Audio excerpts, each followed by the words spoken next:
Well, I hate to break it to you Cub fans, it's going to take more than a meteorite. Very much so.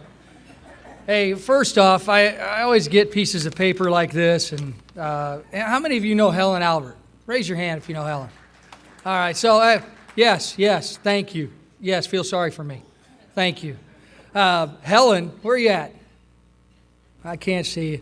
Helen Albert, right over there, Helen Albert works in our Decatur office and has told me every time I come to Decatur that I have got to let people know where our new office is. And I've got to let people know what the phone number is. And to a T, every single time I've been here, I've forgotten to do that. So before I speak, I'm going to read exactly where it's at so I don't get yelled at by Helen, since most of you know her and you know she will yell at me. Our office, Decatur office, is on, excuse me. I'm sorry to make fun of Cub fans. Our office is at 243 Water Street. It's a white building right across the street from the courthouse. Stop by any time. Helen will be there. Proud to have you there, Helen. And if you need us, please give us a call. Our phone number there is 217-791-6224, 6224. So please do stop by. We're here to serve you, and I'm proud to have an office in what I consider my second hometown of Decatur, Illinois. Many of you I've met through community breakfasts like this. As a matter of fact, I'm probably more nervous up here today speaking at this event because during the time I was running for this office, I came to a couple of community breakfasts. And there is not a community that I have traveled in during my previous job or during this campaign that gets this many people together at this time in the morning multiple times a year. So give yourselves a round of applause for that. That is just phenomenal.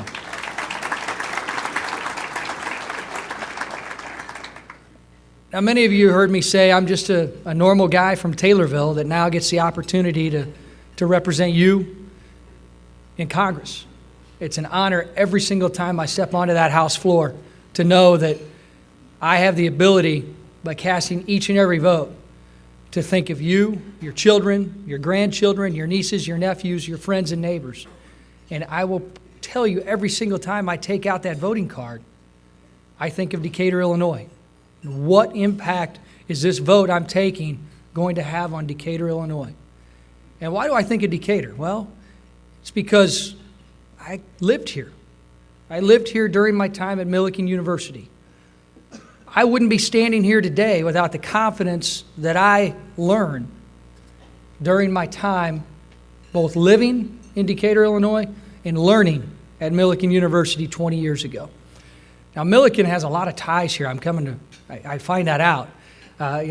My old fraternity brother, Bill McClure, who used to hold the record for the most yards ever rushed in a football game in high school. Is that right? Yep. Yeah. Moreau Forsyth? Yeah. Bill thought I forgot about that, but I didn't. And he used to have hair, too, when I knew him. I had nothing to do with that, I promise. But Bill was one of the first people I met when I came to college. And now I have the honor of working with folks like Rich Dunsworth and Jan DeVore. And Jan can attest, she's probably just as surprised as many that knew me that I am standing here today. And I do have the ability to actually go vote on the floor of the U.S. House. Yes, Jan, I'm sorry for that. And I'm glad we didn't have Facebook and Twitter back then. But I will tell you, walking in Congress is really no different than walking into Mills Hall on my first day of school at Millikin University. They're people. They're no different. You're meeting new people for the first time. You're judging personalities. And you got the people that are policy wonks that look, I'm going to go to that guy if I need help with homework. Or I'm going to go to her if I need help with a policy in Washington. Then you got the folks that you talk issues with, but they're the type of people you'd like to sit down and have a beer with and watch a game and get away from politics once in a while. That's guys like Bill. Thanks, Bill. Not to say you're not smart, Bill, okay? But then you've also got the people that you see all different personality types. And the United States Congress, I'm telling you, is no different than Mills Hall, no different than Hessler Hall, no different than Millikin University. That's what's great for me to learn and to be able to come back and spread that message too. We all want to get along, no matter what you hear. I mean, I made the mention to Kelly earlier. I'm new. And she said, well, you can't be blamed for a lot of this. I said, well, give me time. I said, but I joined the least popular organization in America. Yeah, and spent millions of dollars to do it. It's crazy. But it is humbling, and it is an honor to be able to walk in and try and address the issues that are important to Central Illinois and to America. We have some major issues we need to deal with, and unfortunately, over the last few years, we've seen both parties polarize what's happening in Washington and take every major issue that we need to see addressed and turn it into a political football. Bill, you can't even rush that many yards with as many political footballs that we see in Washington right now. It's terrible. We have so many major issues that have been pushed to minor issue status that need to be addressed. We haven't seen a comprehensive farm bill that is crucial to Decatur, Illinois, and is crucial to America and our agricultural economy. We haven't seen a long-term transportation reauthorization bill to rebuild our crumbling infrastructure, put our trades and labor folks back to work. And we can't even think about addressing a comprehensive immigration bill because all we hear is artificial deadline number 463 coming up. Ooh, it's going to be a countdown on the 24-hour news cycle. Sequestration, fiscal issues, debt. Until we have leaders that are able to work both sides of the aisle, come together for common sense solutions, and address some of the major fiscal issues of the day, the very important issues that you sent me to Congress to address, the Farm Bill, Transportation Bill, and other major issues are going to be pushed to the wayside. What you're going to see over the next few weeks is a crucial time in American history. You're going to see if we're going to be able to come together and develop solutions to our fiscal crisis in this country, or if we're going to see politics win again. You're going to hear how bad of a guy I am, that I want to cut funding for major issues. I want to cut Social Security and Medicare. That's not the case. But that's what happens in Washington. That's what happens in that power vacuum. But we have to make the tough decisions that you sent me to Washington to make. And I'm willing to stand up and make those tough decisions so that we can get to the important issues of the day. Now, you may think Washington's broken. We can't get along. But let me tell you, just like at Mills Hall 23 years ago, you learn to get along with people. And it doesn't matter if you are a Republican or a Democrat, or it didn't matter if I was an ATO or a TEAC or a Kappa Sig or somebody who wasn't even in the Greek system. You get along with people because you get to know them as people. And some of my best friends in Washington right now are not my party.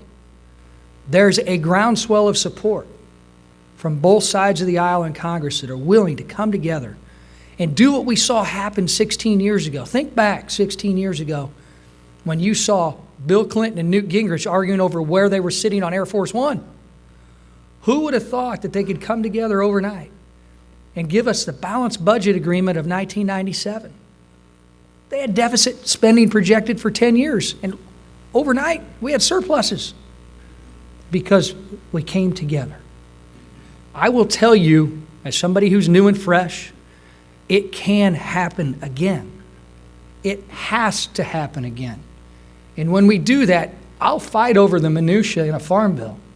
I'll fight over the minutia in a transportation bill because we'll have the opportunity to fight those fights. We'll have an opportunity to address that minutia that we don't have right now. You can tell me what to do at the White House, but don't tell me what to do in the Capitol.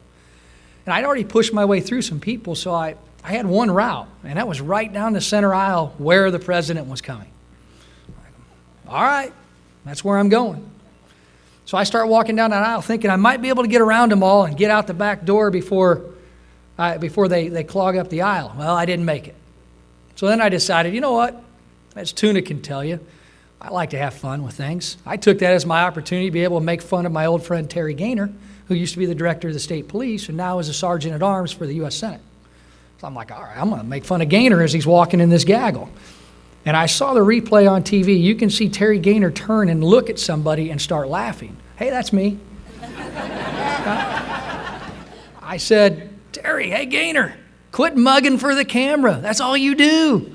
He looks over at me and he sees it's me. He goes, I don't do that. I said, yes, you do. You're smiling big right now. Look at him. And I knew at that point, somehow they got me on TV because my phone started buzzing like crazy. And the next person I see standing right in front of me is the President of the United States, Barack Obama.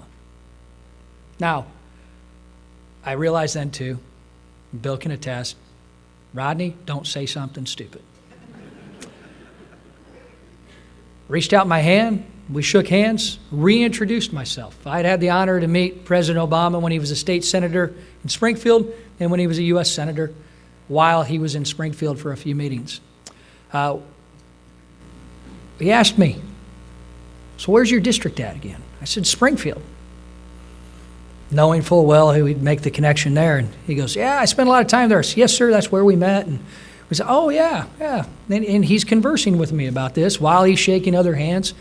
And I said, Mr. President, I want to take you up on the offer you made today to members of Congress to stop by the White House anytime to talk about issues, talk about how we can find solutions to our nation's problems. And he smiled, looked at me, and said, come on over. We'll make it happen.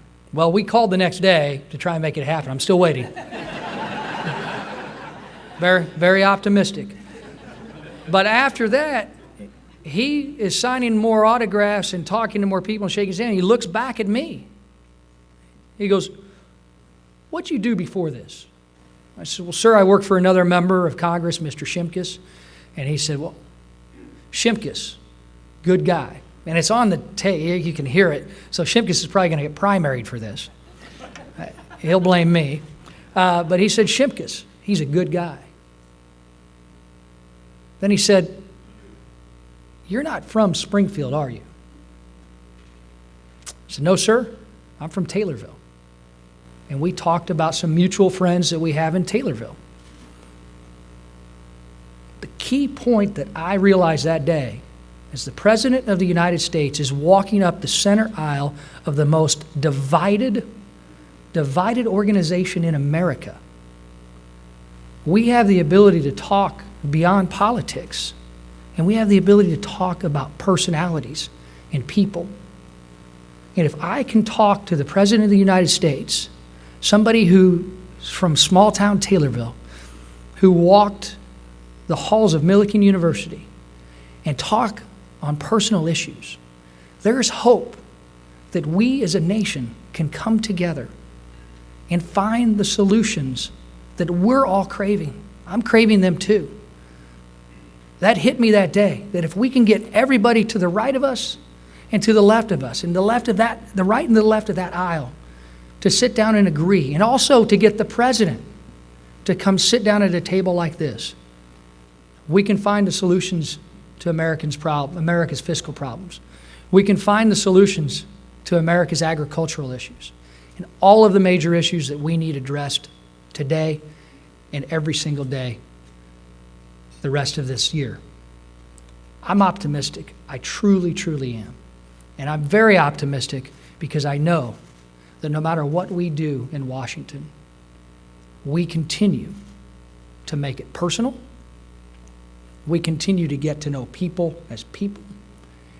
And that, my friends, is what I learned 20 years ago, right here in Decatur, Illinois, and would not have been able to have that conversation with the President of the United States without my time at Millikin University, without meeting the people in this room, and without meeting and living in Central Illinois and understanding the importance of the job that you've given me to do. And again, I am honored to have this job. I'm honored to be your congressman, and I cannot wait every single day to pull out that voting card and look all of you in the eye and say, every time I put that in, I think of you and your families.